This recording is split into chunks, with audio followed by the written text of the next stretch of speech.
Hot అంశాలపై debate news బెంచ్కి స్వాగతం. ఒకవైపున రష్యా, చైనా ఈ రెండు చెరొక మద్దతు.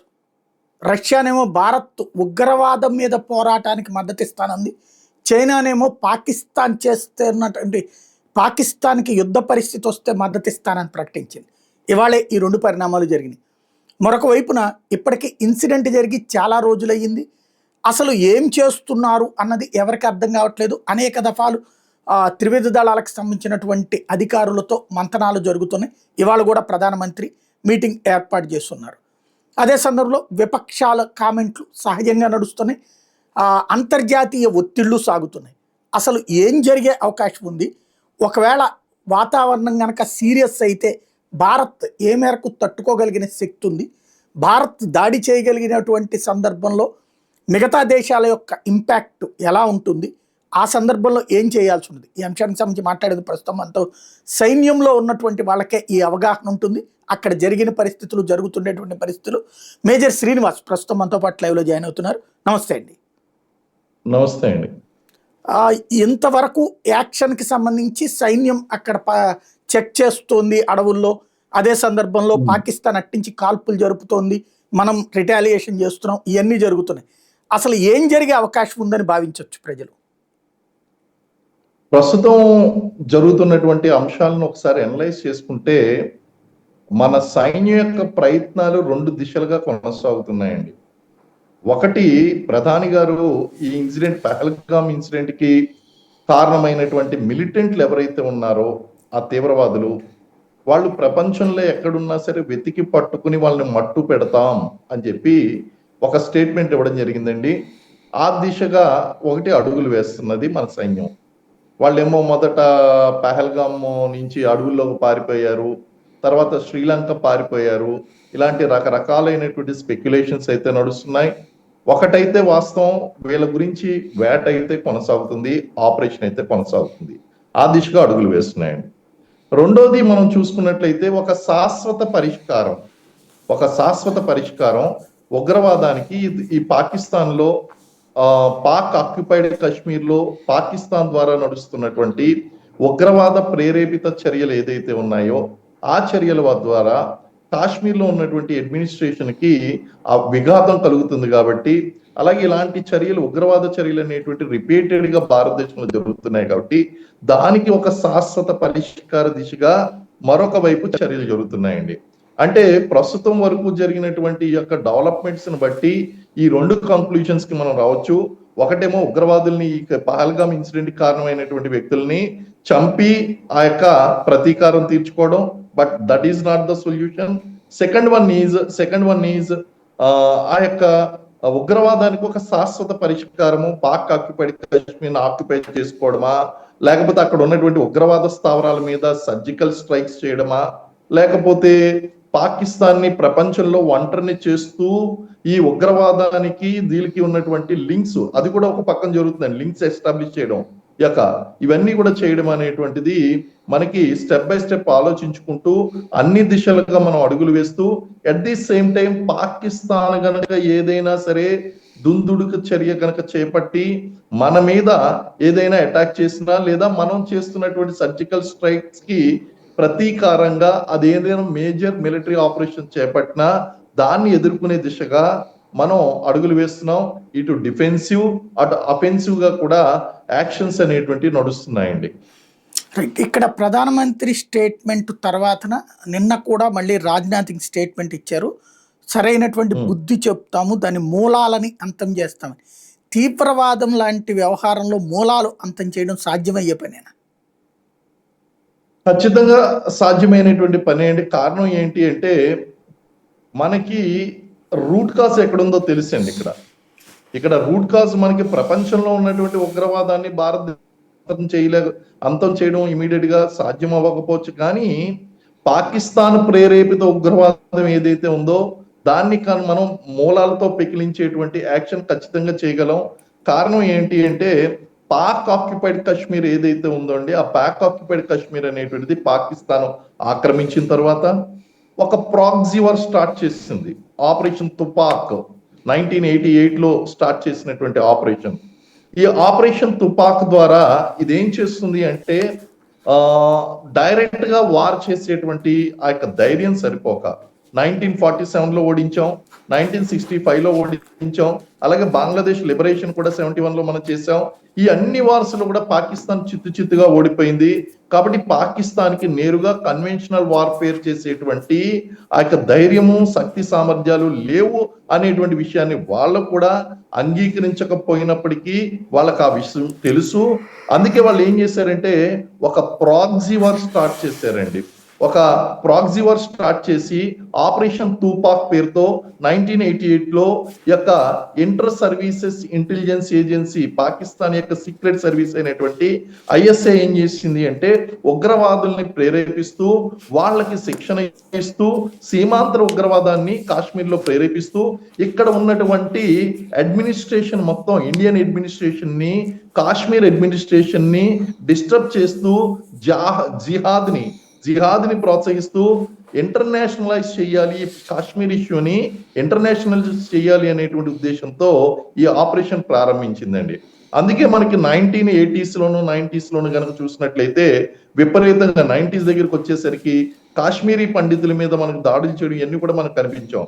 దీన్ని బట్టి మొత్తం అర్థం చేసుకున్నది ఏంటి అంటే ఈ రోజు కాశ్మీర్ లో జరుగుతున్నటువంటి ఈ యొక్క గతంలో జరిగినటువంటి తీవ్రవాదం కానీ, ప్రస్తుతం జరుగుతున్నటువంటి మతోన్మాద దాడులు కానీ, ఇవన్నీ కూడా మనం చూసుకున్నట్లయితే దీని యొక్క మూలాలు మనకి పాక్ ఆక్యుపైడ్ కాశ్మీర్ లో కనిపిస్తున్నాయి. ఆ పాక్ ఆక్యుపైడ్ కాశ్మీర్ నుంచి ఐఎస్ఐ పాకిస్తాన్ ద్వారా ఇవి కనిపిస్తున్నాయి. కాబట్టి మనం ఖచ్చితంగా దీనికి ఒక ధీటైనటువంటి జవాబు చెప్పేటువంటి అవకాశం ఉందండి. రైట్. ఇప్పుడు చైనా వచ్చి వాళ్ళు అకస్మాత్తుగా పూర్తిగా మద్దతు ప్రకటించింది. యుద్ధం జరిగితే కూడా ఇప్పటిదాకా చైనా, టర్కీ లాంటివి ప్రత్యక్షంగా చెప్పుకు రావట్లేదు. ఇప్పుడు టర్కీకి సంబంధించిన యుద్ధ నౌకలు అక్కడికి వచ్చినాయి. చైనానేమో యుద్ధంలో పూర్తిగా సహకరిస్తామని ప్రకటించింది. అప్పుడు 3 దేశాలు అక్కడ జాయింట్ అవుతున్నాయి. మనకేమో వీళ్ళు మౌలిక మద్దతు ప్రకటిస్తున్నారు తప్పించి ఆయుధ సాయుధ సాయము చేయట్లేదు. అమెరికా కావచ్చు, రష్యా కావచ్చు. ఎలా తట్టుకోగలుగుతాం మనం? సార్ ఒక్కటైతే ఉందండి, ఇక్కడ మనకి టర్కీ అనేటువంటిది ఎప్పుడు కూడా పాకిస్తాన్ వైపునే నిలుచుకుంటూ వచ్చింది. అలాగే ఇరాన్ కూడా పాకిస్తాన్ వైపు వస్తుందండి. నెక్స్ట్ చైనా ఏదైతే ఉందో, చైనా ఎప్పుడు కూడా భారతదేశానికి శత్రువు. కాబట్టి అది స్ట్రాటజికల్ గా పాకిస్తాన్ తో మిత్రత్వం చేయడం వలన భారతదేశాన్ని ఇబ్బందుల్లో పడేయచ్చు. ఈ దేశాలను ఎప్పుడు కూడా మనం కన్సిడర్ చేయలేదండి. కారణం ఏంటి అంటే యుద్ధం అంటూ వస్తే ఖచ్చితంగా ఈ దేశాలు పాకిస్తాన్ వైపు ఉంటాయి అని చెప్పేసి మనం అనుకున్నామండి. అయితే ప్రపంచంలో ఉన్నటువంటి 53 దేశాలు భారతదేశానికి మద్దతు ఇస్తున్నప్పటికీ మనకి అమెరికా ఏదైతే ఉందో, అమెరికా భారతదేశానికి యుద్ధం వస్తే మద్దతు ఇస్తా అని చెప్పలేదు, కానీ తీవ్రవాదం పోరాటంలో మనం సహకరిస్తామని చెప్పేసి ఒక మాట చెప్పడం. అయితే అమెరికా శత్రువుగా మార్చుకోకుండా ఉంటే సరిపోతుంది. అలాగే గతంలో ఆల్రెడీ F-16 విమానాలను మనకి అమెరికా సప్లై చేసి బ్లేమ్ అయిపోయిందండి. ఇప్పుడు ఒక పాకిస్తాన్ లాంటి దేశానికి టెక్నాలజీ అనేటువంటిది ఇవ్వడం వలన అమెరికాకి చూస్తే గనక వాళ్ళు కూడా సఫర్ అవ్వాల్సి వచ్చిందండి. ఒసామా బిన్ లాడెన్ కారణంగా అనేక రకాలుగా వాళ్ళు సఫర్ అయ్యారు. కాబట్టి వాళ్ళకి అర్థమైంది ఏంటి అంటే ఖచ్చితంగా పాకిస్తాన్ కనుక సహాయం చేస్తే పాముకు పాలు పోసినట్లే అనేటువంటి విషయం అమెరికాకు అర్థమైంది. కాబట్టి మనకి నేరుగా సహాయం చేయకపోయినా పాకిస్తాన్కి అయితే సహకరించదు. నెంబర్ 1 పాయింట్ అండి. నెంబర్ 2 ఏంటంటే ఇప్పుడు ప్రపంచంలో ఉన్నటువంటి ఇస్లామిక్ కంట్రీస్ అన్ని కూడా మనకి సహకరిస్తున్నాయి. అంటే సహకరించడం మేము భారతదేశానికి మద్దతు ఇస్తున్నాము, అలాగే తీవ్రవాదం మీద చేసేటువంటి ఈ పోరాటానికి మేము ఖచ్చితంగా మా యొక్క సహకారాలు అందిస్తామనేటువంటి ఒక మోరల్ బూస్టింగ్ ఏదైతే ఉందో, వాళ్ళు డైరెక్ట్ గా మనకి ఎటువంటి ఆయుధాలు ఇవ్వకపోయినప్పటికీ, యుద్ధంలో పార్టిసిపేట్ చేయనప్పటికీ, ఎందుకంటే యుద్ధంలో పార్టిసిపేట్ చేస్తే ప్రపంచం అంతా 2 కూటములుగా విడిపోతుంది, 3వ ప్రపంచ యుద్ధానికి దారితీస్తుందండి. ఇప్పుడు ఏదైతే చేస్తుందో ఆ మోరల్ సపోర్ట్ అది కంటిన్యూ చేస్తే సరిపోతుంది. ఆ మోరల్ సపోర్ట్ లో భాగంగా సైకలాజికల్ వార్ఫేర్ లో భాగంగా రేపొద్దున్న ఈ 3వ ప్రపంచ యుద్ధానికి దారితీసిన లేదా ఈ యొక్క 2 కూటములుగా విడిపోయిన భారతదేశం తరపున ఈ దేశాలు ఉంటాయి అనేటువంటి ఆ యొక్క మానసిక భావన మనకి సైకలాజికల్ వార్ఫేర్ విన్ అవడంలో పాకిస్తాన్ మీద మనకి చాలా ఉపయోగపడుతుందండి. లేకపోతే మనకి ఆల్రెడీ ఫ్రాన్స్ చూడండి, ఫ్రాన్స్ రాఫెల్ టెక్నాలజీ అనేటువంటిది మనకి ఇస్తుంది. ఆ రాఫెల్ విమానాలు అనేటువంటి మనకి ఇవ్వడం అంటే ప్రపంచంలో ఇప్పుడు రష్యా ఉన్నదండి, రష్యా S-400 వెపన్ సిస్టమ్ ఏదైతే ఉందో అది భారతదేశానికి ఇస్తుంది. అంటే మనం మిత్ర దేశంగా మనల్ని ఎప్పుడైతే పరిగణించారో, మద్దతు ఇస్తున్నామని ఎప్పుడైతే చెప్పారో, ఈ రోజు కాపోయినా రేపైనా సరే వాళ్ళ వెపనరీ అనేటువంటిది మనకు వస్తుంది. కాబట్టి ఆ విషయంలో మనం ఏమాత్రం కూడా సంకోచించవలసినటువంటి అవసరం లేదండి. ఆ యొక్క సపోర్ట్ అనేటువంటిది ఏదైతే ఉందో, ఆ డిప్లొమాటిక్ గా మనం సాధించినటువంటి విజయం ఏదైతే ఉందో, అన్నిటికంటే ముఖ్యంగా మిడిల్ ఈస్ట్ కంట్రీస్ లో ఉన్నటువంటి ఇస్లామిక్ స్టేట్స్ ఏదైతే ఉన్నాయో, ఆ ఇస్లామిక్ స్టేట్స్ అన్ని కూడా భారతదేశానికి మద్దతు ఇవ్వడం అనేటువంటి చాలా గొప్ప విషయం అండి. కాబట్టి మనకి చైనా వాళ్ళ వైపు ఉన్నంత మాత్రాన, లేదా టర్కీ, ఇరాన్ మొదలైనటువంటి దేశాలు వాళ్ళకి మద్దతు పలుకుతున్నంత మాత్రాన, టర్కీ తన యొక్క యుద్ధ నౌకలు వీళ్ళకి ఇచ్చినంత మాత్రాన మనం భయపడవలసినటువంటి అవసరం లేదు. టర్కీ మీద పెట్టవలసినటువంటి ప్రెషరు మనం యుఎన్ఓ ద్వారా మనం పెట్టచ్చండి. అదే విధంగా ఎప్పుడైతే ఈ విధంగా వివిధ దేశాలు అనేటువంటి ప్రత్యక్షంగా సపోర్ట్ చేయడం మొదలు పెట్టాయో, అది ఖచ్చితంగా ప్రపంచ యుద్ధానికి దారితీస్తుందని యుఎన్ఓకు తెలుసు. ఈ రోజు జియో పాలిటిక్స్ లో ఉన్నటువంటి అన్ని అంతర్జాతీయ నాయకులకి, దేశ అధ్యక్షులకి ఈ విషయం తెలుసు కాబట్టి ఈ విషయంలో ఆచితూచి అడుగు వేస్తారండి. There is no doubt about it. అంటే వాళ్ళు కేవలం ఆయుధ సాయం చేస్తారా పాకిస్తాన్కి? వాళ్ళ తరపున యుద్ధం చేసే అవకాశం ఉందా? అంటే వాళ్ళ వాళ్ళ సైన్యాన్ని తరపున పంపించడానికి ఖచ్చితంగా చేయరండి. కారణం ఏంటి అంటే అంతర్జాతీయ ఆంక్షలు కొన్ని ఉన్నాయి. అఫ్ కోర్స్ వాళ్ళకి ఆయుధ సహాయం అనేటువంటిది చేయడం అనేటువంటి జరుగుతుంది. ఇప్పుడు రష్యా ఉక్రెయిన్ వారిలో కూడా ఉక్రెయిన్ కి సహాయం చేసినటువంటి అనేక దేశాలు ఉన్నాయి. ఇజ్రాయెల్ పాలిస్తాన్ కూడా ఆ విషయంలో కూడా సహాయం చేసినటువంటి దేశాలు ఉన్నాయి. కాబట్టి ఆయుధ సహాయం అనేటువంటిది ఈ రోజు ప్రపంచంలో అన్ని దేశాలు చేస్తున్నాయి. కాబట్టి అదేం పెద్ద అబ్జెక్షనబుల్ థింగ్ కాదండి. కానీ ప్రత్యక్షంగా వారి తరపున యుద్ధంలో పాల్గొనడం అంటే అది ప్రపంచ యుద్ధానికి దారి తీసినట్లే. కాబట్టి యుఎన్ఓ ఈ విషయంలో ఊరుకుంటుందని నేను అనుకోవడం లేదు. అలాగే ప్రపంచంలో ఇతర దేశాలు కూడా ఈ విషయానికి మద్దతు ఇవ్వవండి. రైట్. ఇప్పుడు ప్రజెంట్ వచ్చేటప్పటికి పబ్లిక్ పెర్సెప్షన్ ఎట్లా ఉందంటే డైరెక్ట్ వార్ జరుగుతుంది, అటాక్ జరుగుతుంది అన్నటువంటిది నమ్ముతున్నారు. Surgical strike 1, surgical strike 2 military చెప్పింది, ప్రభుత్వము చెప్పింది. కానీ నమ్మని వాళ్ళు ఇవాళకి కూడా ఉన్నారు. నిన్న కూడా కొంతమంది కాంగ్రెస్ కావచ్చు, ఇతర పార్టీలకు సంబంధించిన కొంతమంది అప్పుడు సర్జికల్ స్ట్రైక్స్ అన్నారు, అలాంటి అబద్ధాలు చెప్పారు, అలాంటి పదాలు వాడారు. నిజంగా సర్జికల్ స్ట్రైక్స్ జరిగినట్ట జరగనట్ట? ఏమంటే సర్జికల్ స్ట్రైక్ అనేటువంటిది ఒక దేశం మీద దాడికి వెళ్ళడం అనేటువంటిది చూస్తే మనం ఏదో పిక్నిక్ వెళ్ళినంత ఈజీ కాదండి. అందులో ఎంతో ప్లానింగ్ ఇన్వాల్వ్ అయి ఉంటుంది, టాక్టిక్స్ ఇన్వాల్వ్ అయి ఉంటుంది. ఒక రకంగా జనాలు సర్జికల్ స్ట్రైక్ జరగదు అని నమ్మడం కూడా మంచిదే అండి, జరుగుతుంది అని నమ్మడం కూడా మంచిదే అండి. సో ఇక్కడ జనాలకి పహల్గామ్ ఇన్సిడెంట్ జరిగిన తర్వాత మనకి దేశభక్తి చాలా ఉంది, మన పౌరుల్లో దేశభక్తి చాలా ఉంది. సో సాధారణ పౌరుల నుంచి ఆ మిలిటరీ అధికారుల వరకు అందరూ కూడా కోరుకున్నటువంటి విషయం ఏంటంటే దీనికి సరైనటువంటి బుద్ధి చెప్పాలి. కారణం ఏంటంటే మనం ఇలాంటి భారీగా స్పందించినటువంటి సందర్భాలు మనకున్నాయి. పుల్వామా సంఘటన విషయంలోను, యూరీ సంఘటన విషయంలోను మన భారీగా స్పందించినటువంటి సంఘటనలు ఉన్నాయి. వాటిని బేస్ చేసుకుని అందరూ కూడా కోరుకుంటున్నటువంటిది ఏంటి అంటే మనం ఎలాగన్నా సరే ఇమీడియట్ గా అంటారు, దీన్ని మిలిటరీ లాంగ్వేజ్ లో ఏమంటారంటే నీ జర్క్ రియాక్షన్స్ అంటారండి. అంటే ఏదన్నా ఒక ఇన్సిడెంట్ జరిగిన వెంటనే మళ్ళీ తిరిగి ఇమీడియట్ గా రియాక్ట్ అయిపోవడం, అందులో పొరపాట్లు జరుగుతాయండి. ఎందుకంటే ప్రజెంట్ సినారియోలో మనం డిస్కస్ చేసుకున్నాం. ఒక పక్కన చైనా నేను మద్దతు ఇస్తాను అని చెప్పడం, టర్కీ తన యొక్క ఆయుధ సామగ్రి పాకిస్తాన్కి పంపించడం, ఇరాన్ ఆల్రెడీ మనకి పాకిస్తాన్ మద్దతు ఇవ్వడం అని తెలియడం, ఇలాంటివన్నీ ఆలోచించుకున్నప్పుడు ప్రజెంట్ వార్ కండిషన్ చూసుకుంటే ఒక చిన్న దేశమైనటువంటి ఉక్రెయిన్ దేశం రష్యాను గడగడలాడించగలిగిందండి, యుద్ధాన్ని సస్టైన్ చేయగలిగిందండి. అంటే ఎవరో సపోర్ట్ చేస్తున్నారు వెనకాల. మరి ఇలాంటి పరిస్థితులు మనం ఆలోచించుకోవాలి అంటే ఎంత ప్లానింగ్ ఇన్వాల్వ్ అయ్యి ఉండాలండి. మనం ఇమీడియట్ గా సర్జికల్ స్ట్రైక్ చేసేసాము అనుకోండి, రియాక్షన్ టైం ఉండదు. సర్జికల్ స్ట్రైక్ చేసిన తర్వాత పాకిస్తాన్ ఏదన్నా సరే కాశ్మీర్ లో దాడి చేయడం కానీ, లేదా పంజాబ్ మీద దాడి చేయడం కానీ, రాజస్థాన్ ఈ బార్డర్ స్టేట్స్ ఏదైతే ఉన్నాయో వాటి మీద స్ట్రైక్స్ చేయడము, ఎయిర్ ఫోర్స్ స్ట్రైక్స్ చేయడము, ఇలాంటివి ఏదన్నా చేస్తే గనక మరి ప్రిపరేషన్ కావాలండి. ఇప్పుడు జనాల యొక్క సెంటిమెంట్స్ ఏముందంటే ఇమీడియట్ గా రియాక్ట్ అయిపోవాలి అనేటువంటిది. మీరు చూడండి దిశ సంఘటన జరిగినప్పుడు జనాల యొక్క సెంటిమెంట్స్ ఎలా ఉన్నాయంటే దాన్ని ఇమీడియట్ గా ఆ యొక్క నిందితుల్ని ఎన్కౌంటర్ చేయాలి అన్నారు. సరే అదేదో జరిగిన తర్వాత ఎన్హెచ్ఆర్సి కమిషన్ ఇమీడియట్ గా దానికి రియాక్షన్ గా national human rights commission start చేసిందండి. అప్పుడు ఎంతమంది ఈ పోలీస్ అధికారులకు బాసటగా నిలబడ్డారండి?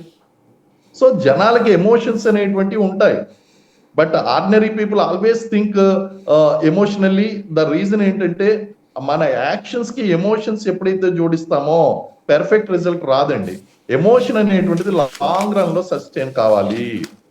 ఇమీడియట్ గా ఏదో నీజర్స్ రియాక్షన్స్ ఇస్తే గనక ఆ యొక్క ఆపరేషన్ ప్రిపరేషన్ ప్లాన్ ఎప్పుడు కూడా ఒకటి గుర్తుపెట్టుకోండి. మీ యొక్క మిలిటరీ ఆపరేషన్ సక్సెస్ కావాలి అంటే హ్యూజ్ ప్లానింగ్ అండ్ సర్ప్రైజ్ అనేటువంటి చాలా ఇంపార్టెంట్ అండి. ఇప్పుడు మనం అటాక్ చేస్తే సర్ప్రైజ్ ఏముంది చెప్పండి? ఇప్పుడు మనం అటాక్ చేస్తే పాకిస్తాన్ అక్కడ వెయిట్ చేస్తుంది అటాక్ చేస్తారని. అందుకే వాళ్ళ గందరగోళ పరిస్థితిలో వాళ్ళ యొక్క ప్రైమ్ మినిస్టర్, వాళ్ళ యొక్క విదేశాంగ శాఖ మంత్రి వీళ్ళందరూ ఏం మాట్లాడుతున్నారు? మా దగ్గర ఇన్ఫర్మేషన్ ఉంది, ఈ రోజు రాత్రికి మా మీద అటాక్ జరుగుతుంది, 36 గంటల్లో అటాక్ జరుగుతుందని వాళ్ళు ఒక యాంటిసిపేషన్, మన నోటంటే ఏదన్నా మాట వస్తుందేమో అని ఎదురు చూస్తున్నారండి. సో ఇక్కడ మిలిటరీ ఆపరేషన్స్ చేస్తున్నప్పుడు ఏంటి అంటే ప్రిపరేషన్ చాలా బిగ్ గా ఉండాలండి. ఒకటి మనం అఫెన్సివ్ యాక్షన్ చేయడం, రెండు మనం డిఫెన్సివ్ యాక్ట్ అంటే మన దేశాన్ని కాపాడుకోవడం. ఈ రెండు కూడా చాలా ఇంపార్టెంట్ అండి. యుద్ధంలో నెగ్గడం ఒక ఎత్తు అయితే లాస్ ని మినిమైజ్ చేయడం చాలా ఇంపార్టెంట్ అండి. మీరు ఇమీడియట్ గా చేసేటువంటి ఆపరేషన్స్ లోనో ఇమీడియట్ గా చేసేటువంటి యాక్షన్ లోనో లాస్ ఎక్కువగా ఉంటుందండి. ప్రిపరేషన్ ఎంత గట్టిగా ఉంటే అంత ఆ యొక్క ఏమంటారు లాస్ అనేటువంటి మినిమైజ్ అవుతుందండి. అలాగే ఒక సర్ప్రైజ్ ఎలిమెంట్ ఉంటుందండి. ఆ సర్ప్రైజ్ ఎలిమెంట్ అన్నప్పుడు వాళ్ళని ఎనిమిని ఏం చేయాలంటే మనం దాడి చేస్తాం. మీకు ప్రఖ్యాత యుద్ధ తంత్రవేత్త అండి సుంజు ఈజ్ ఏ ఆర్మీ జనరల్ అయినప్పటికీ కూడా ఒక చాణక్యులా ఆయన యొక్క యుద్ధ నీతిని, యుద్ధ తంత్రాన్ని అందరూ ఫాలో అవుతూ ఉంటారు. ఈ చైనీస్ జనరల్ సుంజు చెప్పినట్టు శత్రువు మనం దాడి చేస్తామని ఎదురు చూస్తూ ఉన్నప్పుడు అతన్ని నిరీక్షణలో పెట్టి అతని యొక్క ఓపికను నశించే విధంగా మనం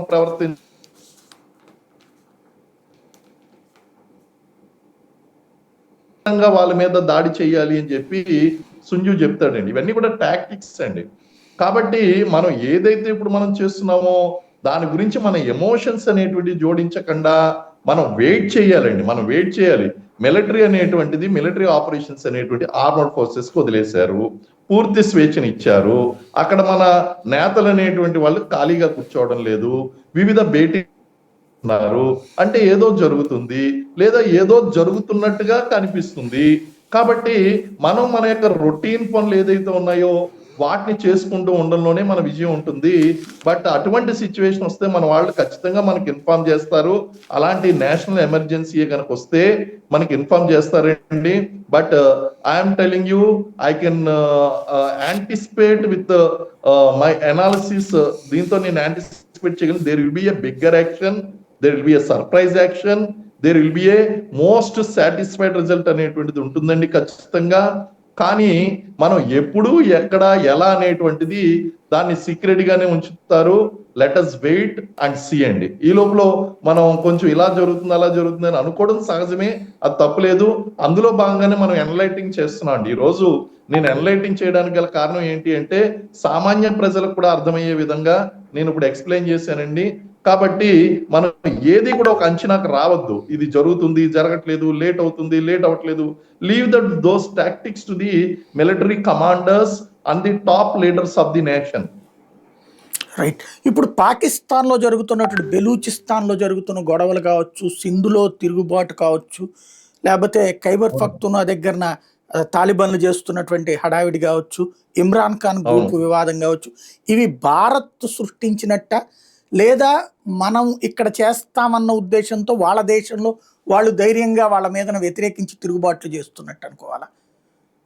ఒకటి మనం చూడొచ్చండి. ఇప్పుడు 1947లో భారత్ పాకిస్తాన్ విడిపోయినప్పుడు ఆ భారత్ లో ఇండిపెండెంట్ గా ఉన్నటువంటి ప్రిన్స్లీ స్టేట్స్, స్వతంత్ర సంస్థానాలు ఏవి అంటే జమ్మూ కాశ్మీర్, జునాగఢ్, హైదరాబాద్, ఇవన్నీ కూడా స్వతంత్ర సంస్థానాలండి. అదే విధంగా అక్కడ బెలూచిస్తాన్ కూడా ఒక ప్రిన్స్లీ స్టేట్ గా ఉంది. వాళ్ళకి ఏమాత్రం కూడా పాకిస్తాన్ లో కలవడం ఇష్టం లేదండి.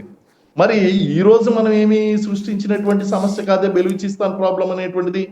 Balochistan liberation army, revolution army వీళ్ళు చేస్తున్నటువంటి దాడులు ఏదైతే ఉన్నాయో ఈ దాడులన్నీ కూడా అక్కడ ఉన్నటువంటి ఆ ప్రాంతంలో ఎవరైతే కాశ్మీర్ ప్రజల్ని ఇక్కడ స్వతంత్ర సంస్థానంగా ఉన్నారో అక్కడ బెలూచిస్తాన్ లో ఉన్నటువంటి ప్రజలు కూడా స్వతంత్రంగా ఉండాలి అని చెప్పి పాకిస్తాన్ వలన ఎటువంటి అభివృద్ధి జరగడం లేదు, మాకు పాకిస్తాన్ లో ఉండడం మాకు ఇష్టం లేదు అని చెప్పి అక్కడ ఉన్నటువంటి దళాలు ఏదైతే ఉన్నాయో ఆ దళాలు తిరుగుబాటు చేయడం అనేటివి వాళ్ళ యొక్క అంతర్గత సమస్య అండి.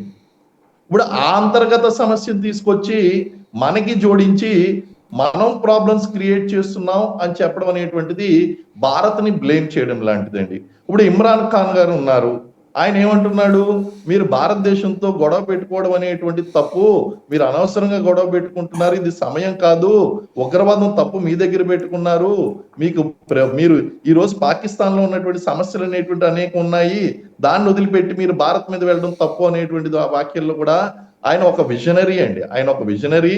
వాళ్ళ యొక్క ఇంటర్నల్ పొలిటికల్ ఇష్యూస్ అనేటువంటి వాళ్ళకు ఉన్నాయి. అదే విధంగా ఇమ్రాన్ ఖాన్ కనుక ఆలోచించినట్లయితే ఆ ఆలోచనలో చాలా వాస్తవం ఉందండి. ఒక్క విషయం మీకు చెప్తాను చూడండి. 1947లో మనం విడిపోయినప్పుడు ఈ కాశ్మీర్ మీద కన్నేసినటువంటి పాకిస్తాను ఆ కాశ్మీర్ ను గనక ఆక్రమించుకోకుండా ఉంటే గనక ఇంత సమస్య వచ్చేది కాదు. కారణం ఏంటంటే ఈ రోజు మనం భారత్ మ్యాప్ అనేటువంటిది భారతదేశానికి ఒక కిరీటం, the crown of India is Jammu Kashmir. ఆ క్రౌన్ లో మీ లెఫ్ట్ కొప్పే అనేటువంటిది ఎగిరిపోయిందండి. దాని పాక్ ఆక్యుపైడ్ కాశ్మీర్ రూపంలో ఎల్ఓసితో మనం సరిపెట్టుకోవాల్సి వచ్చింది. ఇప్పటికీ కూడా మన శాశ్వత పరిష్కారం దొరకలేదు. అది మన యొక్క సార్వభౌమత్వానికి సంబంధించినటువంటి అంశము, అలాగే భౌగోళిక సమగ్రతకు సంబంధించినటువంటి విషయం, టెరిటోరియల్ ఇంటిగ్రిటీ అది. మరి అటువంటి మనం అడుగులు అనేటువంటిది వేస్తాం, అందులో డౌట్ లేదు. కానీ ఆ పాకిస్తాన్ అనేటువంటి కాశ్మీర్ పట్టుకోవడం వలన ఈ రోజుకి కూడా నష్టపోయిందండి. అత్యధికంగా అది ఆయుధాలు కొనుగోలు చేయవలసి వస్తుంది. దేశాలు దాని యొక్క అడ్వాంటేజ్ తీసుకుంటున్నాయి. ఆ దేశంలో ఉన్నటువంటి బేసిక్ సమస్యలైనటువంటి నిరుద్యోగం, పేదరికం, సామాజిక అవస్థాపన సౌకర్యాలు, విద్యా, వైద్యం, ఆరోగ్యం అనేటువంటి విషయాల మీద వాళ్ళు దృష్టి పెట్టలేక, వాళ్ళ ప్రజలకు కనీసం ఆహార భద్రత అనేటువంటి కల్పించుకోలేక, వీళ్ళు పెంచి పోషించినటువంటి ఈ పాములు ఏదైతే ఉన్నాయో, ఉగ్రవాద పాములు ఏదైతే ఉన్నాయో అవే మళ్ళీ తిరిగి పాకిస్తాన్ కాటేసే విధంగా ఉంటే వాళ్ళకి ఏంటి అంటే, మీకు ఈ క్షుద్ర పూజలు చేసేటువంటి వాళ్ళు మన వాళ్ళు చెప్తూ ఉంటారు చూడండి, క్షుద్ర పూజలు చేసేటువంటి వాళ్ళు చాలా జాగ్రత్తగా ఉండాలి, ఆ క్షుద్ర పూజలు చేసేటువంటి ఆ దేవత ఎవరైతే ఉన్నారో దానికి ఆహారం పెట్టకపోతే ఆ క్షుద్రం చేసేటువంటి వ్యక్తిని తినేస్తుంది అనేటువంటిది. ఈ పాకిస్తాన్ యొక్క పరిస్థితి ఎలా అయిపోయిందంటే, ఉగ్రవాద సంస్థలు పోషించిన తర్వాత వాళ్ళకి భారతదేశం అనేటువంటి ఎర వేయవలసి వస్తుంది, వేయకపోతే అది పాకిస్తాన్నే తినేస్తుందండి. సో ఇలాగా రకరకాలైనటువంటి ఇంటర్నల్ ప్రాబ్లమ్స్ అనేటువంటివి పాకిస్తాన్కు ఉన్నాయి. వాళ్ళు మన యొక్క దేశం యొక్క సక్సెస్ చూసి జలసీతో కుళ్ళుకుంటూ వాళ్ళు మనల్ని నాశనాన్ని కోరుకుంటున్నారండి. అలా కాకుండా ఒక నేపాల్ లాగా, ఒక భూటాన్ లాగా, ఒక శ్రీలంక లాగా మనతో స్నేహ సంబంధమైనటువంటి బాంధవ్యాలు కొనసాగిస్తే మనం ఈ రోజు వాళ్ళకి మనం ఆపన్నహస్తాన్ని అందించి మన టెక్నాలజీ ట్రాన్స్ఫర్ చేసేవాళ్ళం. ఇవన్నీ కూడా ఒక రకంగా చెప్పాలి అంటే there is a strategical mistake done by Pakistan. మన లాంటి అభివృద్ధి చెందినటువంటి, ఇప్పుడు చెందిన దేశంలో కూడా వెళ్తుందని త్వరలో. సో అభివృద్ధి చెందుతూ ఉన్నటువంటి భారతదేశాన్ని, ప్రపంచంలో ఒక ఆర్థిక శక్తిగా నిలిచేటువంటి భారతదేశాన్ని టెక్నాలజీ పరంగా వాళ్ళు ఉపయోగించుకోవాలండి. ఉపయోగించుకోవడం మానేసి వాళ్ళు శత్రువుని చేసుకున్నారు. బలమైనటువంటి వ్యక్తితో శత్రుత్వం అనేటువంటిది ఎప్పటికైనా దేశ నాశనానికి దారితీస్తుంది. పాకిస్తాన్ ఈ విషయాన్ని గుర్తించలేకపోయిందండి. ఈ రోజు సమస్యలు ఉన్నాయి అంటే అది మన భారతదేశం సృష్టించినటువంటి సమస్యలు మాత్రం కాదు, అది ఖచ్చితంగా ఆ దేశంలో ఉన్నటువంటి ఇంటర్నల్ ఇష్యూస్ ఆ విధంగా ఉన్నాయి, ఆ విధంగా డెవలప్ అయ్యాయండి. ఇప్పుడు పాకిస్తాన్ వాళ్ళకి సంబంధించినటువంటి సైన్యాన్ని ఇతర సరిహద్దు ప్రాంతాల నుంచి భారత్ సరిహద్దులకు మోహరించడం అన్నటువంటిది ఓపెన్ గా కనబడింది, అనౌన్స్ చేస్తున్నారు. మన దగ్గర చూస్తే అట్లాంటి ఏది డిప్లాయ్మెంట్ అనేది కనిపించటం లేదు. దాంతోనే ప్రజలకి ఒక అయోమయం, అసలు ఏం జరుగుతుందని ఎలా ఆలోచించాలి. ప్రిపరేషన్స్ అనేటువంటి సైలెంట్ గా జరుగుతాయి సార్. ఇప్పుడు మనకి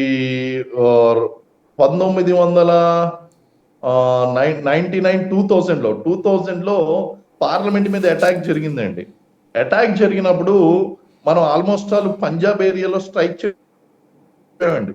పంజాబ్ ఏరియాలో ఆల్మోస్ట్ ఆల్ మనం స్ట్రైక్ చేయడం రెడీ అయిపోయి మన స్ట్రైక్ ఫోర్స్ అన్ని కూడా మూవ్మెంట్ ముందుకు తీసుకొచ్చాం. అప్పుడు కూడా సాధారణ ప్రజానికానికి ఈ విషయం తెలియదు.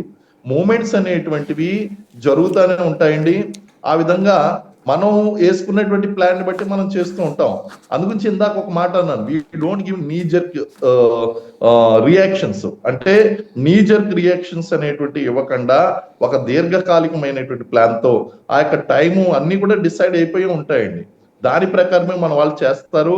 కాబట్టి వాళ్ళు బార్డర్ వైపు తీసుకురావడం, మనం బార్డర్ వైపు తీసుకువెళ్ళడం అనేటువంటిది ఒక రకమైనటువంటి ప్రిపరేషన్ లో భాగమేండి. మనం ఆ విధంగా చూసుకుంటే మనం జామర్స్ పెట్టామండి.